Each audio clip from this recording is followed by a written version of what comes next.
चीनने पुन्हा एकदा भारतात आपल्या व्हायरसच्या माध्यमातून कहर केला आहे. सध्या HMPV व्हायरस भारतात पोहोचला आहे. त्याचा परिणाम बेंगळुरूमधील 8 महिन्यांच्या मुलीवर दिसून आला आहे. 8 महिन्यांच्या मुलीला याची लागण झाली आहे. मुलीला बॅप्टिस्ट हॉस्पिटलमध्ये दाखल करण्यात आला आहे.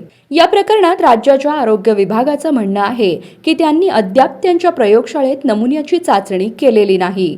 रुग्णालयाच्या प्रयोगशाळेत चाचणी केल्यानंतर HMPV विषाणूची पुष्टी झाली आहे. कर्नाटकच्या आरोग्य विभागाने ही माहिती केंद्र सरकारला दिली आहे. HMPV नावाचा मानवी मेटापन्यूमोव्हायरस बहुतेक मुले आणि वृद्धांना प्रभावित करतो. सर्व फ्लू नमुन्यांपैकी 0.7% HMPVचा वाटा आहे. या विषाणूची लक्षणे सामान्यतः सर्दीसारखी असतात. यामुळे खोकला किंवा घरघर, नाक वाहणे आणि घसा खवखवणे. हा व्हायरस कमकुवत रोगप्रतिकारक शक्ती असलेल्या लोकांना त्याचा बळी बनवत आहे. या विषाणूमुळे रुग्णांना श्वास घेण्यास त्रास होतो. यात फ्लू सारखी लक्षणे दिसतात. आता दिल्लीच्या वैद्यकीय अधिकाऱ्यांनी विषाणूशी संबंधित समस्यांना तोंड देण्यासाठी एक सल्लाही जारी केला आहे.